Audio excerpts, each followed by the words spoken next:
వెహికల్లో కూర్చున్న వాళ్ళు కూడా పోతున్నారు కదా.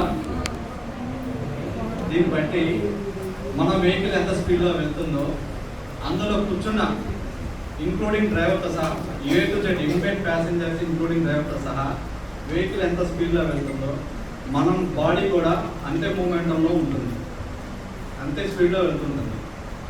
సడన్గా ఒక డ్రైవర్ ఏదన్నా బయట అబ్స్ట్రాక్షన్ వచ్చేసి బ్రేక్ అప్లై చేసినప్పుడు వెహికల్ యొక్క మూమెంట్ బ్రేక్స్ అప్లికేషన్ చేయడం ద్వారా రొటేట్ అవుతున్న డ్రమ్ని హోల్డ్ చేయడానికి ప్రయత్నిస్తుంది.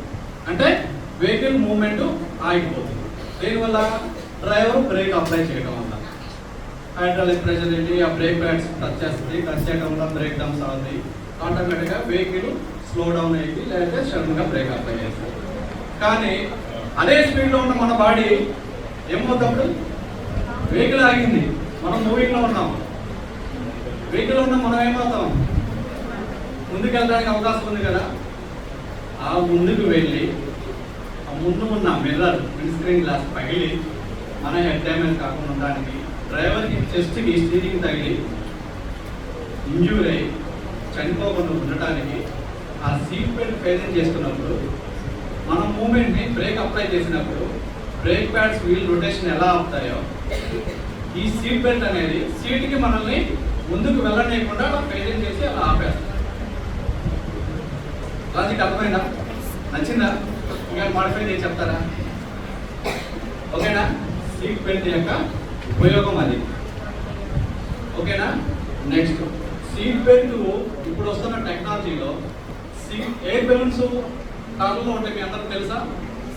యాక్సిడెంట్స్ అనుకోకుండా ఏదైనా యాక్సిడెంట్ జరిగినప్పుడు, అవునా, ఎయిర్ బెలూన్ ఓపెన్ అయ్యి మన హెడ్ కానీ చెస్ట్ కానీ ఇంజురీ కాకుండా మనం సేవ్ చేస్తాం, అవునా?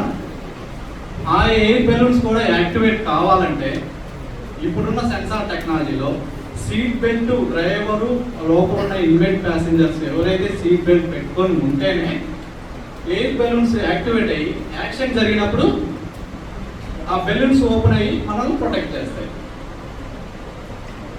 అర్థమైందండి? దీని యూస్ అంత ఉంది. కాకపోతే మనందరికీ అవేర్నెస్ లేక ఆ సీట్ బెల్ట్ గురించి హెల్మెట్ గురించి అవేర్నెస్ లేక మనం దాన్ని ప్రాపర్గా యూజ్ చేయలేకపోతున్నాం. యూజ్ చేయలేనప్పుడు అనుకోకుండా జరిగే ప్రమాదాల్లో ప్రాణాలు కోల్పోతున్నారు. ఓకేనా? కరెక్టే కదా? దీనితో నెక్స్ట్ మెయిన్ వెహికల్స్ నడిపే డ్రైవర్స్ అందరూ కూడా వాళ్ళకి రహదారి యొక్క భద్రత నియమ నిబంధనలు ట్రాఫిక్ సిగ్నల్స్తో పాటు ఓవర్టేకింగ్ చేసేటప్పుడు తీసుకోవాల్సిన జాగ్రత్తలు తీసుకోకపోవడం, జర్నీలో హైవేస్ మీద మీకు లేన్ మార్కింగ్స్ అని ఉంటాయి, గమనించారా? White lines, yellow lines, broke lines, white yellow broke lines. Idea ఉందా మీకు? ఐడియా ఉందా? హైవేస్లో ఎక్కువ కనిపిస్తుంటాయి, మన రూరల్ రోడ్స్లో కూడా కనపడుతుంది. ఎడ్జ్లో వైట్ మార్కింగ్ లైన్స్ ఉంటాయి, రోడ్డుకి మధ్యలో సాలిడ్ లైన్ కనిపిస్తూ ఉంటుంది వైట్. అంటే ఆ రెండు వైపులు వెళ్ళే ట్రాఫిక్ డివైడ్ చేయడానికి మధ్యలో ఒక వైట్ లైన్ తోటి సపరేషన్ చేస్తారు. ఎందుకు? డివైడర్ పెట్టడానికి అక్కడ సఫిషియెంట్ ప్లేస్ లేదు కాబట్టి. ఓ సైడ్ వెళ్ళే ట్రాఫిక్ని కంట్రోల్ చేయడానికి సఫిషియెంట్ స్పేస్ లేనందువల్ల అక్కడ ఒక వైట్ లైన్ రూపంలో సెపరేషన్ చేస్తారు రెండు రోడ్స్. దాని ఉద్దేశం అది. ఆ వైట్ లైన్ ఎందుకు వేస్తారండి? కొన్ని చోట్ల ఆ వైట్ లైన్ సెంటర్లో ఉన్న చోట బ్రోక్ లైన్ ఉంటాయి, అంటే కంటిన్యూటీ వైట్ లైన్ ఉంటుంది, మధ్య మధ్యలో బ్రేకప్స్ ఉంటాయి, అంటే మధ్య మధ్యలో గ్యాప్స్ ఉంటాయి, కంటిన్యూటీ లేకుండా. దాని అర్థం ఏంటంటే అసలు ఒక వెహికల్ ముందు వెళ్తున్న వెహికల్ని వెనక వెళ్తున్న వెహికల్ డ్రైవరు ఓవర్టేక్ చేయడానికి ఆ ప్లేస్లో మాత్రమే ఎలౌడ్. అక్కడ తప్ప సాలిడ్ లైన్ ఉన్న చోట ముందు వెళ్తున్న వెహికల్ని వెనక వెళ్తున్న డ్రైవరు ఓవర్టేక్ చేయకూడదు. అది యొక్క లేన్ మార్కింగ్ యొక్క ముఖ్య ఉద్దేశం. ఇది ఎంతమంది నేను చెప్పండి?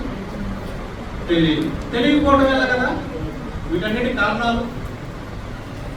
అలాగే మనం నేషనల్ హైవేస్లో వెళ్తున్నాం, సపోజ్ సడన్గా మనకు బండికి ఏదైనా యాక్సిడెంట్ అయింది, లేదు మన ఫోన్లో సిగ్నల్ అయిపోయింది, లేదు బ్యాటరీ రన్ డౌన్ అయిపోయింది, మనకి ఏదైనా హెల్ప్ కావాలి, మన బండి బ్రేక్ డౌన్ అయింది,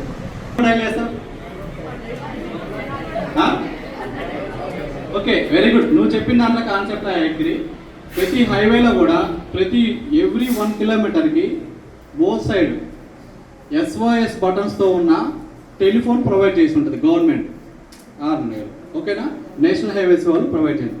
అక్కడ ఎటువంటి నంబర్స్ ఉండవు, ఓన్లీ ఒక బటన్ మాత్రమే ఉంటుంది, ఒక ఫోన్ రిసీవర్ ఉంటుంది. మీరు ఆ బటన్ ఎప్పుడైతే ప్రెస్ చేశారో ఆ నియరెస్ట్ ఉన్న టోల్ గేట్లో ఉన్న కంట్రోల్ రూమ్కి మీరు లొకేషన్తో సహా మీరు ఎక్కడున్నారో కూడా వాళ్ళకి ఐడెంటిటీ అయింది. మీరు కాల్ చేసి మా వెహికల్ యాక్సిడెంట్ అయింది, లేకపోతే మేము మా వెహికల్ ఏదైనా ఫ్యూయల్ అసిస్టెన్స్ కావాలా, ఫ్యూయల్ రన్ అయిపోయింది మా వెహికల్లో, లేకపోతే ఏదైనా మెడికల్ ఎయిడ్ కావాలా, ఎమర్జెన్సీ ఎవరికైనా హెల్త్ బాగాలేదు, వాళ్ళ ద్వారా ఇన్ఫామ్ చేస్తే మీరు ఆటోమేటిక్గా నియరెస్ట్ ఉన్న టోల్ గేట్ వాళ్ళు ఏదైనా వెహికల్ యాక్సిడెంట్ అయినా కూడా ఆ వెహికల్ని ఆ రోడ్డు నుంచి పక్కకు తీసుకెట్టడానికి, మిమ్మల్ని ఇమ్మీడియట్గా హాస్పిటల్కి తీసుకెళ్ళడానికి వాళ్ళ దగ్గర అంబులెన్స్లు ఉంటాయి, క్రెయిన్స్ ఉంటాయి, మీకు కావాల్సిన నీడి అంతా కూడా వాళ్ళు చేస్తారు. మన దగ్గర ఏ ఫోన్ నంబరు, ఫోన్ లేకపోయినా కూడా మనం సహాయం పొందొచ్చు. అవునా, అర్థమైందా మీకు? ఇది మీరు తెలుసుకోవడం కాదు, ముఖ్యంగా మీ పేరెంట్స్కి, తెలియని వాళ్ళు మీ ఫ్రెండ్స్కి కానీ అందరికీ మేము చెప్పే విషయాలు కూడా తెలియచేస్తే మనకు కావాల్సిన సమయంలో ఆపద నుంచి బయటపడటానికి ఉపయోగపడతాయి. అదేవిధంగా లేన్ డిసిప్లిన్